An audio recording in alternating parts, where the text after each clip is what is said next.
sunshine. It's our sunshine.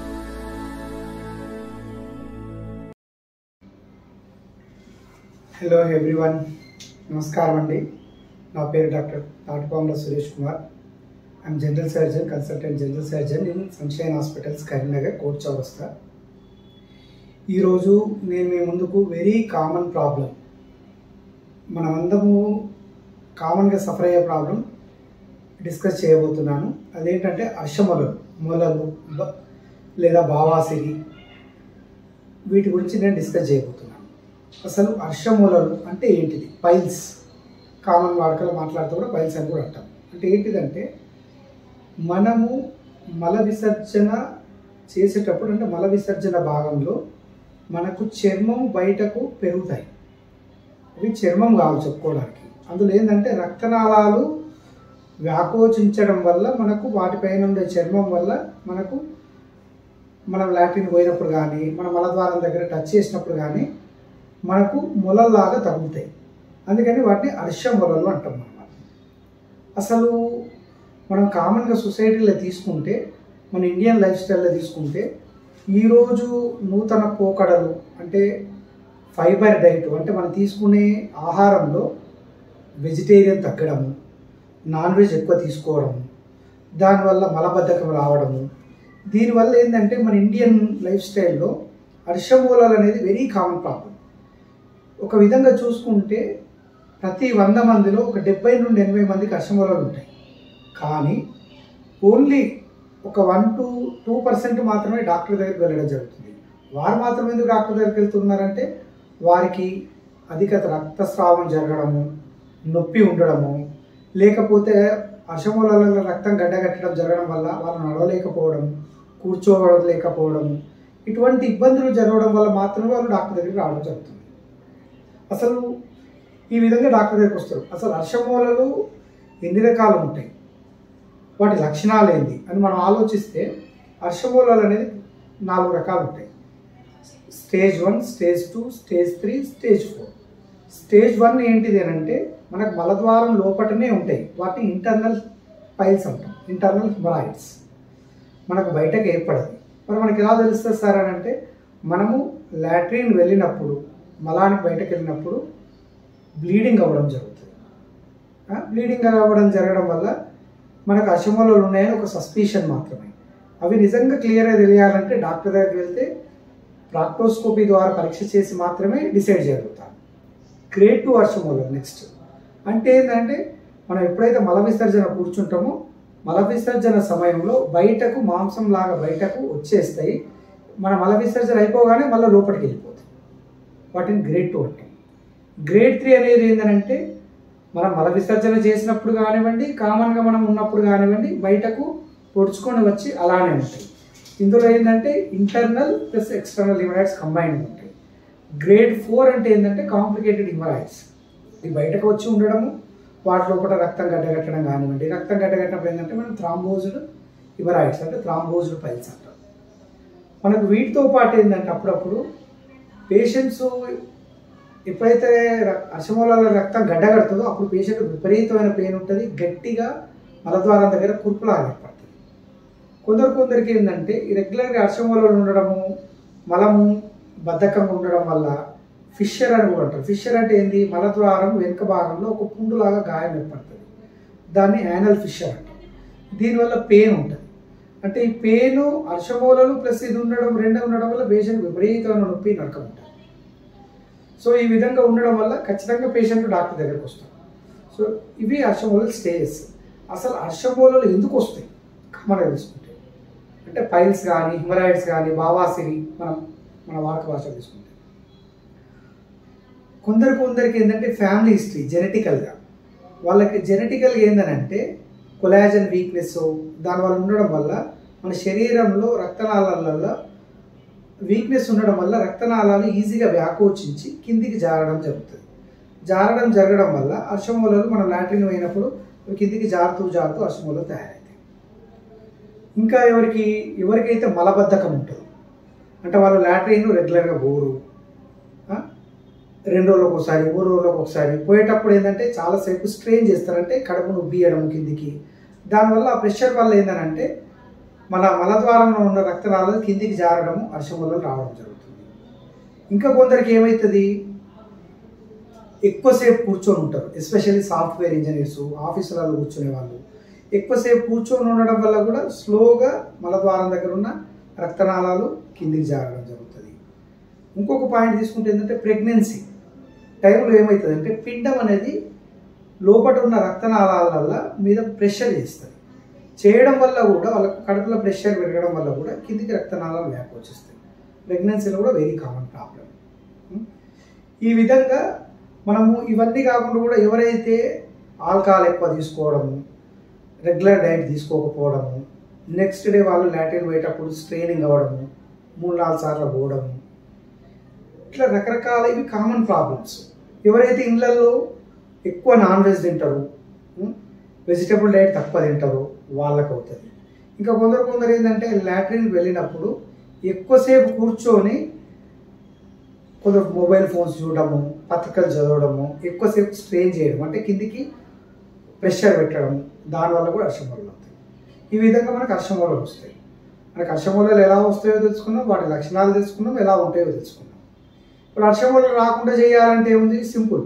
ఇప్పుడు మనమైతే ఇంట్లో వేటి ఏదైతే తెలుసుకున్నామో అంటే కూరగాయలు ఎక్కువ తినడము, నీళ్ళు ఎక్కువ తాగడము, డైలీ లాట్రిన్ వెళ్ళడము, పండ్లు ఫలాలు ఎక్కువ తినడము, ఎక్కువసేపు కూర్చోకుండా ఉండడము, ఈ విధంగా ఏవైతే లక్షణాలు ఏమిటి వస్తాయి అనుకుంటాం వాటిని అవాయిడ్ చేసేస్తే ఆటోమేటిక్గా అర్షమూలలు వచ్చే లక్షణాలు తగ్గిపోతాయి. సో అర్షమూలలు వస్తే మరి ఏం చేయాలి? డాక్టర్ గారి దగ్గరికి వెళ్తాం. డాక్టర్ గారు ఏం చేస్తారు, వెళ్తే మనకు ఎగ్జామినేషన్ చేస్తారు. ఫస్ట్ ఎగ్జామినేషన్ ఏంది, నేకెడ్ ఐ ఎగ్జామినేషన్ అంటే డిజిటల్ రెక్టల్ ఎగ్జామినేషన్. డాక్టర్ గారు వెళ్ళినప్పుడు మనకు సిమ్స్ పొజిషన్లో లేదా లిథాటమీ పొజిషన్లో పడుకోబెట్టేసి ఫస్ట్ మన మలద్వారం చుట్టూ అవి ఎంత బయటకు వచ్చినాయి, వాటి కండిషన్ ఏందని ఫస్ట్ కంటి చూపు ద్వారా డిసైడ్ చేస్తారు. చూశాక నెక్స్ట్ ఏంది, ఫింగర్ ద్వారా యానల్ టోన్ అంటే మన మలద్వారం యొక్క కండరం ఏ విధంగా ఉన్నదని చూడడం జరుగుతుంది. చూసినప్పుడు కూడా డాక్టర్ గారు ఏంటంటే మన కామన్గా అర్షమూలలు అనేది 3 o'clock, 7 o'clock, 11 o'clock పొజిషన్లో ఉంటాయి, వాటిని చూస్తాం. చూసినాక నెక్స్ట్ ఏంది, ప్రాక్టోస్కోపీ ఎగ్జామినేషన్ అంటారు. అంటే ఒక స్టీల్ కానీ ప్లాస్టిక్ పైపు కానీ మనకు దాని చుట్టూ నొప్పి రాకుండా ఉండడానికి ఒక మలము పూసి ఆ పైపును మన మలద్వారంలో ఒకటి పంపించి ఇంటర్నల్ పైల్స్ ఎలా ఉన్నాయి, అలానే ఎక్స్టర్నల్ పైల్స్ ఇంతకుముందే చూశారు, వాటిని ఆ విధంగా డిసైడ్ చేస్తారు. డిసైడ్ చేసేసినాక డాక్టర్ గారు ఏం చేస్తారు, మనకు నొప్పి ఏం లేదు, గ్రేడ్ 1 ఆర్ గ్రేడ్ 2 ఉన్నది అంటే ఏం చేస్తారు డాక్టర్ గారు, మామూలుగా అర్షమూలలు తగ్గడానికి మెడిసిన్ రాసిస్తారు. ఈ మెడిసిన్ కూడా ఏంది, ఫ్లావనాయిడ్స్ కానివ్వండి, కాల్షియం డోపిసిలేట్ కానివ్వండి, ఆయుర్వేదిక్ మెడిసిన్ కానివ్వండి, మనకు మెడిసిన్ రాస్తూ మనకు వాటితో పాటు ఒక క్రీమ్ మలం రాస్తారు. దాన్ని మనం లాట్రిన్ పోయి వచ్చినాక కానివ్వండి, రాత్రి పడుకునేటప్పుడు కానీ పెట్టుకోమని చెప్పడము, ఎక్కువ నీళ్లు తాగడము, కూరగాయలు ఎక్కువ తీసుకోమనడము, హెవీ ఎక్సర్సైజెస్ చేయకూడదని చెప్పడము, ఈ జాగ్రత్తలు పాటిస్తే మనకు మోస్ట్లీ తగ్గే అవకాశాలు ఉంటాయి. ఎవరికైతే వీటితో పాటు నొప్పి ఉంటుందో నొప్పికి సంబంధించిన టాబ్లెట్స్ కూడా రాయడం జరుగుతుంది. ఈ జాగ్రత్తలు తీసుకుంటే మనకు స్లోగా అర్షమూలలు తగ్గుతాయి. కొందరికి ఏమవుతుందంటే తగ్గకుండా కానీ అంతలోనే ఆగిపోతాయి, మనకు సిమ్టమ్స్ అనేది పోతాయి. ఇంకా కొందరికి స్టేజ్ 3 ఆర్ స్టేజ్ 4లోకి వెళ్తాం. వెళ్ళినప్పుడు డాక్టర్ గారు ఏం చేస్తారు, మనకు ఆపరేషన్ చేయాల్సిన పరిస్థితి అని చెప్తారు. ఆపరేషన్ ఈరోజు ప్రజెంట్ డే తీసుకుంటే ఏంటంటే ఒక 10 సంవత్సరాల క్రితం చూసుకుంటే ఏంటంటే చేతి ద్వారా ఆపరేషన్ చేసేసి ఆ మొలను తీసేయడము, అక్కడ కుట్లు వేయడము. దీనివల్ల ఏంది, మనకు ఆపరేషన్ చేసినాక రికవరీ టైం ఏంటంటే ఒక 1 month 2 months పట్టడము, విపరీతమైన నొప్పి ఉండడము, బ్లడ్ పోవడము, అవస్థ ఉండడం జరుగుతుంది. ఇది 3-4 వరకు. కొన్ని సందర్భాలలో డాక్టర్స్ ఏం చేస్తుండే అంటే గ్రేడ్ 2 అంటే గ్రేడ్ 1 ఆర్ గ్రేడ్ 2 బ్లీడింగ్ ఉన్నదనుకోండి, లైగేషన్ ఆర్ బ్యాండింగ్ అంటారు. అంటే ఎక్కడైతే మొల ఉన్నదో అక్కడ దగ్గరికి వెళ్ళి ఒక స్పెషల్ ఇన్స్ట్రుమెంట్ ద్వారా మూడేసినట్టు టెక్నిక్ చేస్తాం, అదొక టెక్నిక్. ఇంకా కొందరికి ఏంటంటే బైపోలార్ కాటరీ అంటే ఒక మిషన్ లాంటిది ఆ మొల ఎక్కడ ఉందో దాని దగ్గరికి వెళ్ళి కాల్ చేయడము, ఇన్ఫ్రారెడ్ థెరపీ కాల్ చేయడము, ఆ విధంగా చేయడం జరుగుతుంది. ఇప్పుడు ప్రజెంట్ డే కాన్సెప్ట్ మనం చూసుకుంటే లేజర్ అని మనం బాగా వింటున్నాం, అడ్వాన్స్డ్ టెక్నాలజీ. ఈ లేజర్ అనేది ఈ టెక్నాలజీ ద్వారా అసలు అడ్వాంటేజ్ ఏంది, ఏం చేస్తున్నాం అంటే మనము ఎక్కడైతే మొల ఉన్నదో దాని మూల భాగం దగ్గరికి వెళ్ళి ప్లస్ దాని చుట్టూ భాగము మొల మొత్తం ఉన్న భాగంలోకి వెళ్ళి మనం లేజర్ మిషన్ ద్వారా కరెంట్ అంటే లేజర్ కరెంటుని ఆ మొల రక్తనాళాల దగ్గర తీసుకెళ్ళి వాటిని బర్న్ చేసేస్తాం. బర్న్ చేసేయడం వల్ల ఏంటంటే మొలలు పూర్తిగా పోతాయి.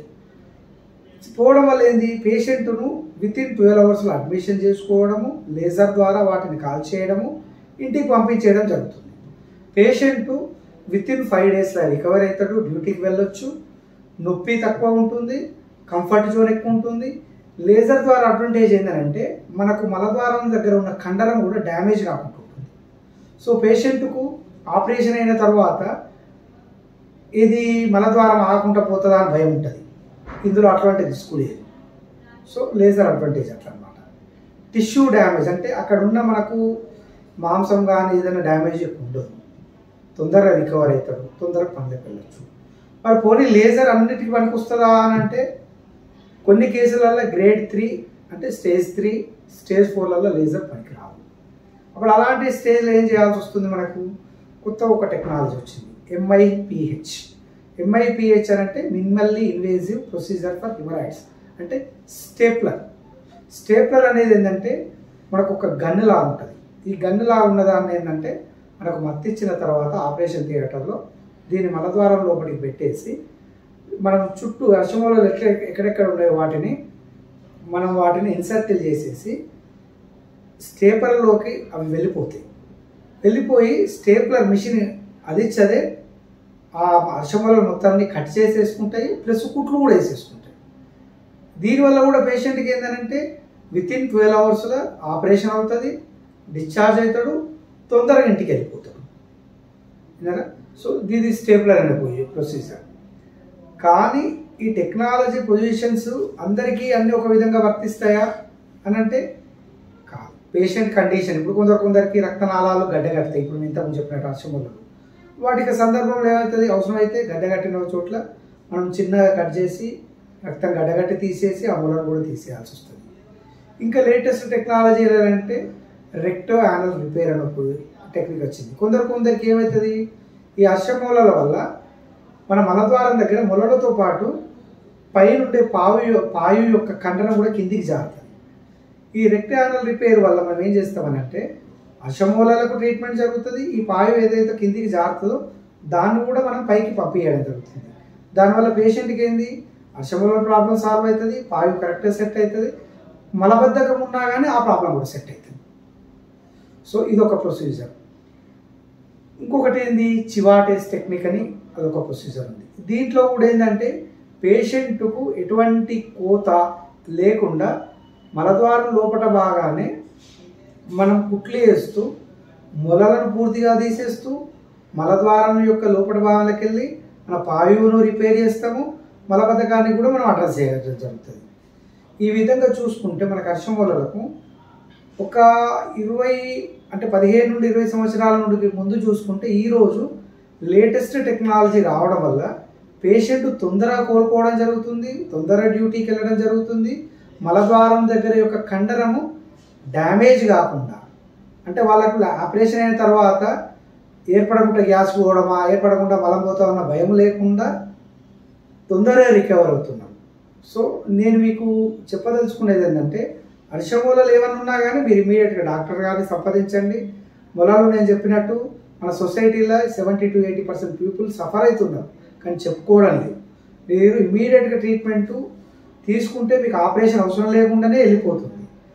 ఈవెన్ మీకు ఆపరేషన్ అవసరం వచ్చిన స్టేజ్ ఉన్నా కానీ మంచి ట్రీట్మెంట్, లేటెస్ట్ టెక్నాలజీ ఇక్కడ మా సన్షైన్ హాస్పిటల్లో మన అందరికీ అందుబాటులో ఉండే విధంగా మేము ఇవ్వడం జరుగుతుంది.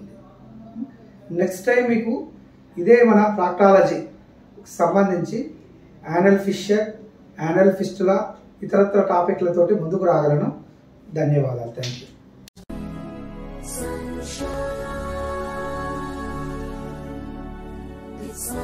Sunshine.